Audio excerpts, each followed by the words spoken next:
वृंदावनम परित्यज्य पादेकम न गच्छति। एक पग छोड़ के वृंदावन को नहीं जाते। नहीं। प्रभु में आज भी वृंदावन में नित्य रास करते हैं। अब मैं आपसे साले कह के बोलूं जी जी, तो आप मुझसे लड़ने के लिए तैयार हो जाएंगे। बिल्कुल सही बात है। और हम ठाकुर को उसी प्रकार से बोलते हैं जब हमको कोई चीज़ हासिल नहीं होती है तो गुस्से में अरे तूने साले हमको ये नहीं दिलाया। ये आज की वृंदावन में और पिछले वृंदावन में जो आज से 30-40 साल पहले चले जाएं, क्या फ़र्क आपको नज़र आता है? फर्क ही फर्क है। पहले वृंदावन लता पताओं से आच्छादित था जी, और आज कंक्रीटों के पेड़ से आच्छादित है, यानी कि बड़ी बड़ी बिल्डिंगें बन गई हैं, पक्का वृंदावन बन गया है। वन नाम की कोई चीज़ रही नहीं है वृंदावन अच्छा, के अंदर। वृंदावन का नाम वृंदावन क्यों था? वृंद्रा नाम तुलसी का जी। और वन नाम जंगल का। वृंदावन पहले तुलसी का वन था। लोग कई कहते हैं रात को रासलीला होती है, देखना नहीं चाहिए, ये या वो। थोड़ा सा आप यहाँ के लोकल्स हैं, आप रहते करते हैं, इस पे आप थोड़ा सा क्या कहना चाहते हैं? कई लोग सालों तपस्या करते हैं तब भगवान के दर्शन नहीं होते हैं। कोई यूँ छुप के बैठ जाए उसे भगवान के दर्शन हो जाएंगे। आप इस चीज़ को कैसे देखते हैं? जो सच्चाई है वो दर्शकों को सामने बताइए, क्योंकि आप पड़ोसी हैं, आपका यहाँ रहना है, आप बताइए। ये तो महसूस करने की चीज़ है। ठाकुर की लीला का तो कोई पिक्चर तो नहीं है कि कोई इजीली देख ले। जी जी, उसमें स्वयं में इतना तेज है कि उसको इन आँखों से देख पाना तो हम समझते हैं बहुत ही असंभव सा है। प्रभु की लीलाओं को केवल महसूस किया जाता है। नमस्कार दोस्तों, मेरे चैनल भारत दर्शन विद सुशील चावलानी में आपका स्वागत है। आज हम विश्व प्रसिद्ध जगह वृंदावन में हैं, श्री कृष्ण जी की नगरी, और उसी वृंदावन में प्रसिद्ध निधिवन के पड़ोस में ही हम बैठे हैं। हमने भी YouTube पे बहुत से ऐसे कार्यक्रम देखे निधिवन के लिए, रहस्यमय मिस्ट्री कार्य, मिस्ट्री एपिसोड्स देखे। हमारा भी मन हो गया कि हम ऐसा एक एपिसोड बनाएं, उधर की मिस्ट्री जाने और पड़ोस में ही जाने, पड़ोस वालों से ही जाने उधर की मिस्ट्री क्या है। पर मैं जिधर एक इंसान से मिला, आप समझिए भगवान के एक असली भक्त से मिला, जिधर मुझे इधर की कुछ बातों पे सत्यता लगी, मैंने वो आपको भी चाहा कि आप भी उस चीज़ को जानें, क्योंकि वक्त ऐसा चल रहा है कि जो सच्चाई हम जाने वो ज़्यादा सही है। तो पहले हम आपको परिचय दिलवाते हैं और उसके बाद हमारे कुछ मन में प्रश्न है जो हो सकता है आपके मन में भी हों, और आप भी ज़रूर सुनिएगा और समझिएगा। आप थोड़ा पहले अपना परिचय दीजिए और हम कहाँ पर हैं इस वक्त? इस समय हम दान बिहारी मंदिर दान गली में मौजूद हैं जी। तो ये दान बिहारी जी का मंदिर है। ऐसा कहा जाता है कि यहाँ पर गोपियाँ गली में होकर के जाती थी तो भगवान उनसे कर के रूप में, टैक्स के रूप में मक्खन दही का दान लिया करते थे। कर के रूप में मक्खन दही लेते थे, और इन्हीं गलियों से ये स्थान रहा है उनका, गोपियों का स्थान रहा है। तो हम वहाँ मौजूद हैं। आपने देखा होगा भगवान राधा रानी के साथ, माता पिता के साथ यहाँ विराजमान है। जी। अभी मैं आपको एक थोड़ी आपकी जानकारी के लिए बात बता दूं, मेरे से 10-20 मीटर की दूरी पे निधिवन है। आप विजुअल्स देख रहे होंगे कि निधिवन का मैं आपको दिखा ही रहा हूं।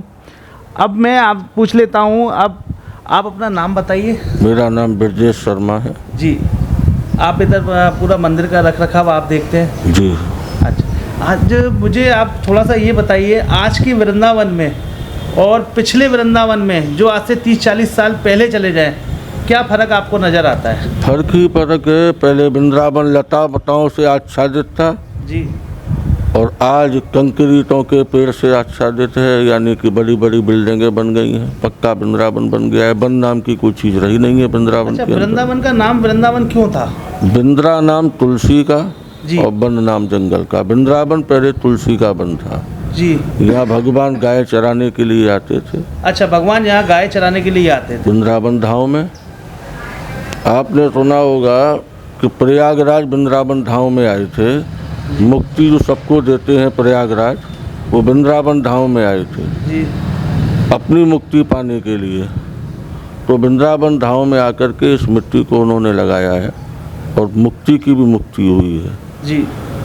कहने का आशय ये है कि वृंदावन धाम में गायों का गोबर, गायों का मूत्र और तुलसी के पत्तों का दल जब किसी मिट्टी में गिर जाता है तो वो स्वयं स्वर्ण हो जाती है। जी। उसको शरीर मात्र से लगाने से शरीर में जितने भी विकार होते हैं, ऊपर चर्म रोग सारे नष्ट हो जाते हैं। नष्ट हो जाते हैं। यहाँ तक कि आज भी लोगों ने माना है कि गाय मूत्र और तुलसी का सेवन करने से कैंसर जैसी बीमारियां नष्ट हो जाती हैं। तो वृंदावन धाम तो बहुत शुद्ध और पवित्र धाम रहा है। अच्छा, मैंने एक चीज़ यहाँ पर आप लोगों से ही सुनी और आप लोगों से गौर की, जब वृंदावन जो नाम ही इस धाम का इसलिए पड़ा क्योंकि तुलसी के वन हुआ करते थे जंगल के एक रूप में, और इसी को ही यहाँ के मतलब देखा जाए एक विकास कहें या विकास के नाम पर वनों को काटना कहें और उसमें बड़ी बड़ी बिल्डिंगों का करना। तो आप तो यहाँ लोकल्स हैं, आपका क्या सोच इस चीज़ में समझना है? देखिए, ये बहुत दुखद विषय है।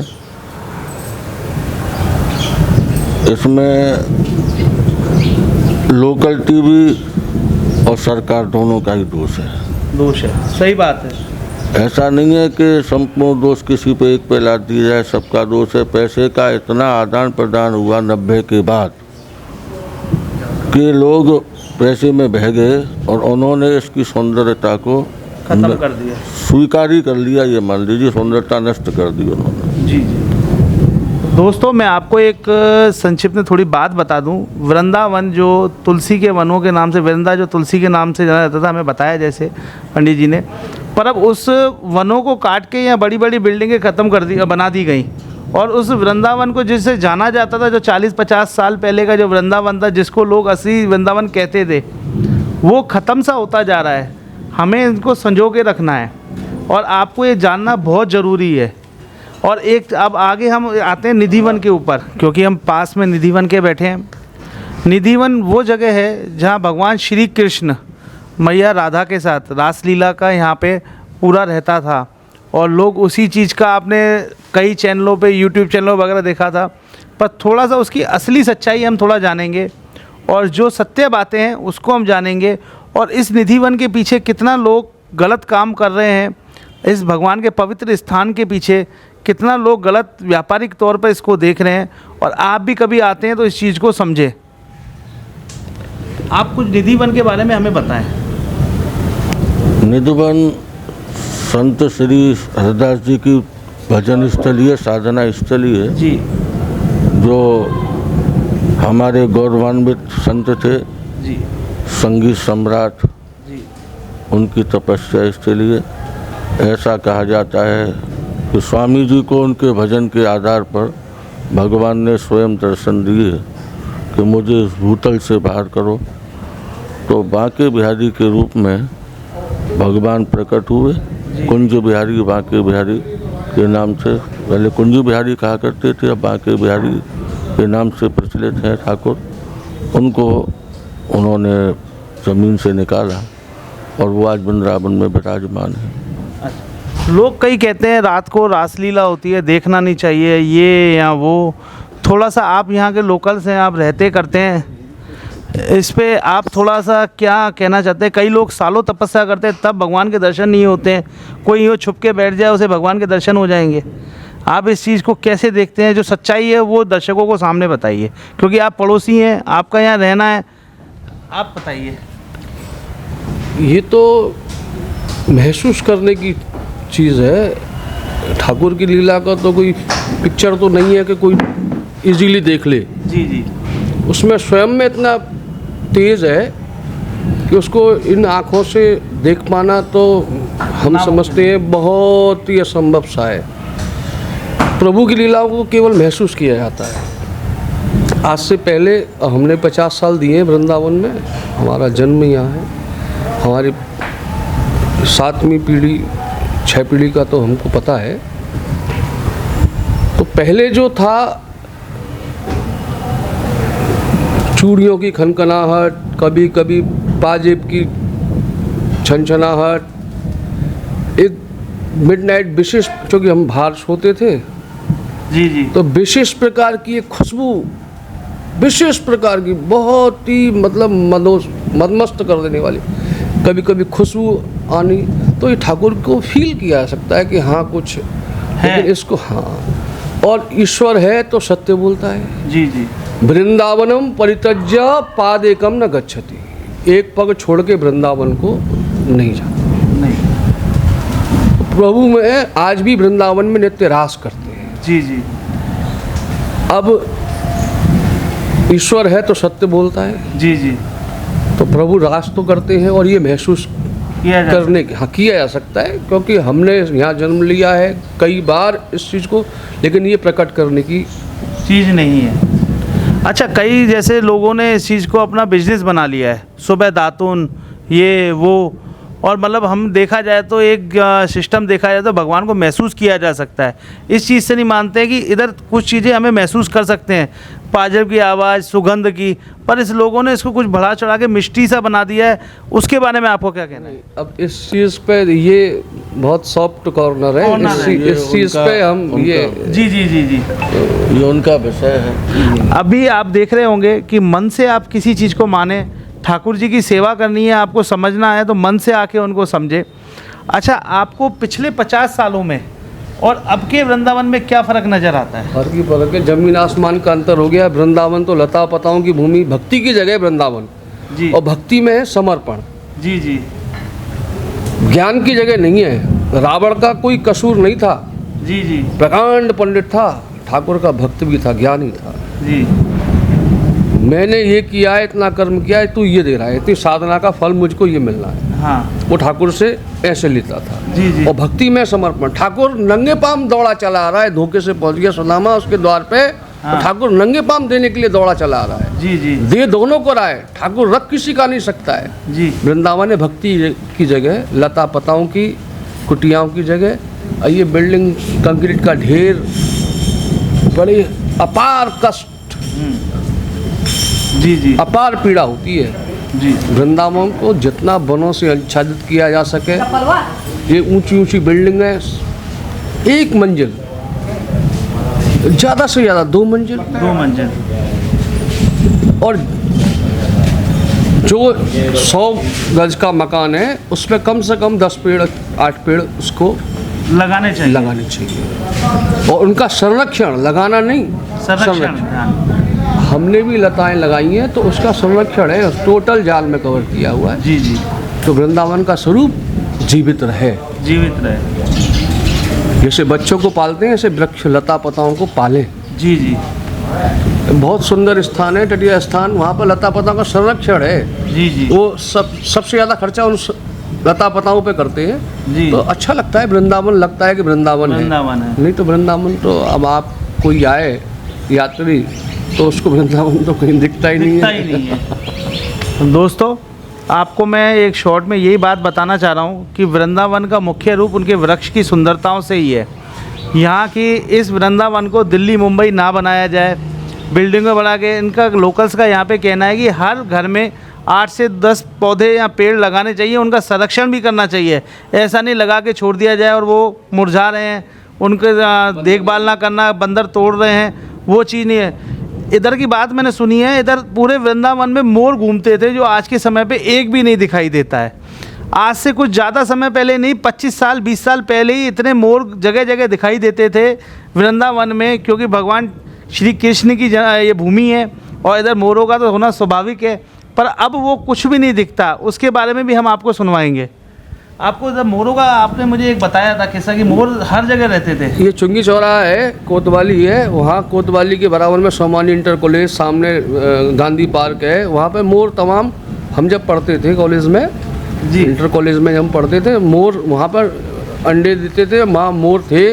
कात्यायनी पीठ में मोर, चुंगी चौराहा है, सेंटर वृंदावन में एंट्रेंस पे ही मोर, कहते हैं इधर भी मोर घूमते और इधर विद्यापीठ पे निधवन में मोर थे, निधवन में मोर थे। निधवन में मोर के अलावा सेई एक जानवर होता है। जी जी, हमने सेई तक को वहाँ सेई और मोर निधवन में बहुत थे, अब नहीं देखने को मिलता है। अब बंदरों ने सबको सब खत्म कर विध्वंस मचा दिया। तोते तक नहीं दिखते हैं अब तो। तोते, इतने तोते थे, मोर थे, तो मतलब तोता एक छोटी सी जगह है, यहाँ पर राधा टीला वहाँ पे रह गए हैं, जी, तो वहाँ पे सैकड़ों हजारों की तादाद में तोते एक जगह, क्योंकि वहाँ उन्होंने संरक्षण कर रखा है तटीय स्थान वालों ने। वैसे आपको कहीं उड़ते भी वैसे आपको उड़ते, बंदर छोड़ती नहीं अब है। हमारे यहाँ गौरैया है, हमारे चिड़िया है 500-700 गौरैया छोटी में सरक कर देखिए, ये सब बैठी हुई है यहाँ, ये सब जी, जी, बरसात की वजह से शांत शांत एकदम। बैठी हुई है। कितनी गौरैया है, पूरे शहर में नहीं मिलेंगी, हमारे यहाँ कम से कम 500 गौरैया 500 हैं। गौरैया। सिर्फ इस सेविंग की वजह से कि टोटल जाल में कवर्ड है, इस वजह से सुरक्षित है। उनके लिए बाकायदा दाना दिन भर पड़ा रहता है कि दिन भर खाना है, चुगना है, और अंदर ही सारे घोंसले एक बने हुए हैं। आदमी केवल इनके लिए रखा गया है कि आप स्पैरो, दाना और छोटी वाली चिड़िया और ये गौरैया, जी केवल हमारे यहाँ पर। जी जी जी। और इतना सुंदर लगता है, थोड़ी देर बाद इनकी संसद शुरू हो जाएगी, चिचिड़ चिचिड़ चिचिड़ चिचिड़ जी, पूरा। जी, अभी बारिश की वजह से शांत है, शांत है। इतना सुंदर सुरम्य, इतना वातावरण हो जाता है कि आप मतलब अलग ही बिल्कुल आ जाता है मन आनंद। प्रफुल्लित हो जाए। बिल्कुल बिल्कुल। उनका संगीत चिड़ियों का तो एक मुझे आपने ठाकुर जी का प्रेम का किस्सा सुनाया था कल, कि एक बंदे को मतलब पैसे नहीं तो कहा कि यही खीर पी ले। ये थोड़ा आप- देखो, ये बात ये ब्रजवासियों का लाभ है। हाँ ब्रज, मुझे बहुत आनंद लगा। थोड़ा सा आप मुझे। देखिए, हमारे ब्रजवासी एक टांग से तपस्या करने पे विश्वास नहीं रखते, भक्ति है ना। जी उनका प्रेम है और उस प्रेम में ही भक्ति है। हाँ। कोई भी ब्रजवासी को देख लो, यहाँ किसी भी कोने को, किसी भी मोहल्ले के ब्रजवासी को देख लो, यदि आज उसके पास कोई उपलब्धता नहीं है किसी चीज़ की और ठाकुर का उसको भोग लगाना है, नहीं है तो उसकी सब्स्टिट्यूट लगाएगा और ठाकुर जी से सीधा कहेगा ये तेरे कारण है। नहीं, मैंने आपसे थोड़ा सा, भले आप उसको हल्का सा चेंज करें पर इतना भी चेंज नहीं करें। आपने मुझे जिस तरीके से बताया था ना, उसी तरीके से आप दर्शकों को एक बार बताएं। और बहुत सुंदर लगा था, वाकई में प्रेम नज़र आया था ब्रजवासी का उसमें। वो भाव अपना ब्रजवासियों का है। वो दूसरा उसको हम किस तरीके से उसको गाली देते हैं, किस तरीके से उसको प्रेम करते हैं। अब मैं आपसे साले कह के बोलूँ जी जी, तो आप मुझसे लड़ने के लिए तैयार हो बिल्कुल बिल्कुल जाएंगे। सही बात है। और हम ठाकुर को उसी प्रकार से बोलते हैं, जब हमको कोई चीज़ हासिल नहीं होती है तो गुस्से में, अरे तूने साले हमको ये नहीं दिलाया। जी। आज हमें रबड़ी का भोग लगाना है ठाकुर का और नहीं है आज उपलब्धता हमारे पास पैसे की, हमने दूध घोर के और लगा दिया, तो हम ठाकुर से कह रहे हैं जैसे तेरा कर्म है वैसा तेरा भोग लग रहा है। अरे कर्म तो हमारे खराब है, हम जान रहे हैं कर्म हमारे खराब है और हम क्योंकि वो हमारा सखा है, जी हम उसकी जो सेवा करते हैं सखा भाव में करते हैं, जी इष्ट भाव में हमारे यहाँ सेवा नहीं है। हमारे वृंदावन के कोई भी ब्रजवासी है, किसी भी मंदिर का हाँ पुजारी भी है, वो उसको सखा भाव में कि मेरा मित्र, मेरा अब सखा, और जो भी कुछ उसको मानता है वो मस्त रहे, आनंदित रहे, उसको मैं ये खिलाऊं, उसको ये मैं पिलाऊं, इसको ये करूं, इसको ये करूं। सुबह 4 बजे उसको जगाना, बाल्य भोग लगाना, उसके बाद दूसरा भोग, उसके बाद तीसरा भोग। इतना लाड़ है कहाँ वृंदावन के अलावा, कहीं नहीं है, कहीं नहीं है। बिल्कुल बिल्कुल। इतना लाड़ जो वृंदावन में है, और ब्रजवासी जो अपने सखा से लड़ाते हैं, अपने कन्हैया से, संसार में कोई नहीं लड़ा सकता। कोई नहीं लड़ा सकता। पंडित जी बता नहीं रहे, पंडित जी का कहना था, उन्होंने कहा कि भाई ये तेरे कर्म है, ले यही खा ले। पर दूसरे दिन उस बंदे को किसी प्रकार से पैसे मिल जाते हैं ठाकुर जी की कृपा से, और दूसरे दिन फिर वो माफ़ी मांगता है ठाकुर जी से। खेल यहाँ पूजा का नहीं है, यहाँ प्रेम का है। जो हम बातें मुंह से कहते ही रहते हैं, भगवान प्रेम के भूखे हैं, तो वहाँ दिखता है। उसने उसी भगवान को सखा बनाया, उसी को ही सब कुछ बनाया, तो प्रेम के भगवान भूखे हैं। तो आपको इस चीज़ का बहुत बड़ा महत्व जानना चाहिए। और आपको एक आखिरी एक पॉइंट पे हम लेके जाएंगे जो पंडित जी से पूछना चाहते हैं, और सारा का सारा सिस्टम पूछना चाहते हैं। पंडित जी, आप इस वृंदावन में क्या चेंजेस चाहते हैं आज के समय पे? देखो, अब तो चाहने से कुछ नहीं होगा, क्योंकि अब वृंदावन क्या, पूरा विश्व ही अब दूसरी लड़ाई में है, विकास की लड़ाई कह लो, कुछ भी कह लो। परंतु जो गलतियां हो चुकी हैं उसका केवल निवारण मात्र इतना ही है कि जगह जगह पेड़ पौधे से आच्छादित हो जाए वृंदावन, और वृंदावन की जो परिक्रमा है वो उसी तरह की हो जाए, आधी कच्ची आधी पक्की। कच्ची से मतलब जहाँ आधी परिक्रमा में काफ़ी मिट्टी पड़ जाए तो कुछ न कुछ ज़्यादा नहीं तो 20% स्वरूप ऐसा पुराना जो है वो प्राप्त हो जाएगा। अब आप सोचें कितनी बिल्डिंगें बन गई हैं भाई, जिन्होंने बनाई है उनके पैसे लगे हैं, कोई तोड़ तो सकता नहीं है, कोई हो नहीं सकता है। परंतु सबको ये सुझाव, कुछ गवर्नमेंट करे, कुछ लोकलिटी करे, कुछ हम लोग स्वयं अपने घरों पे बाहर जहाँ हमें जगह दी के वहाँ पेड़ लगाएं, तो उससे कुछ न कुछ व्यवस्था बन जाएगी। संपूर्ण तो नहीं बनेगी, बहुत कुछ बन परिक्रमा जाएगी। को वन वे, पूरी परिक्रमा वन वे होनी चाहिए। 8 फीट की परिक्रमा और 8 फीट उसमें 2-2 फीट बजरी रज हो, 2-2 फीट गहराई कम से कम, जिसपे साइकिल भी नहीं चढ़ सके, केवल पैदल के अलावा कोई कुछ नहीं। वन वे परिक्रमा हो, जिससे परिक्रमार्थी जो डेली नित्यानी परिक्रमा वाले हैं कम से कम उनको असुविधा ना हो। असुविधा ना, ये जो लॉन बना दिया है आदि कच्ची परिक्रमा, वो बेकार है, यूजलेस है, वो यूजलेस है। वो केवल उन घरों वालों को, आश्रम वालों को केवल लॉन बना दिया है। पैसा का दुरुपयोग, पैसे का दुरुपयोग, पब्लिक के पैसे का, वो करोड़ों रुपए बेकार कर दिए। परिक्रमा वन वे होनी चाहिए और आधी परिक्रमा 2 फीट गहराई कम से कम इतनी रज उसमें हो, जिसमें केवल पैदल के अलावा कोई साइकिल भी नहीं चल पाए। दोस्तों मैं आपको बता दूं, यहाँ पे आपको जो परिक्रमा मार्ग है, आपको कोई भी ब्रजवासी चप्पल पहन के परिक्रमा लगाता नहीं मिलेगा, पर मैं कई ऐसे भक्त देख रहा हूँ जो चप्पल पहन के परिक्रमा लगा रहे हैं। मेरा आपसे निवेदन है, आप सही रूप से परिक्रमा लगाना चाहते हैं तो नंगे पैर ही परिक्रमा लगाई जाती है। और आपको ये मेरी जानकारी अच्छी लगी हो तो प्लीज़ चैनल को सब्सक्राइब कीजिएगा, और वृंदावन की सीरीज़ में हम आपको कुछ और भी चीज़ें दिखाएंगे। आप हमारे साथ रहिएगा। धन्यवाद दोस्तों, राधे राधे।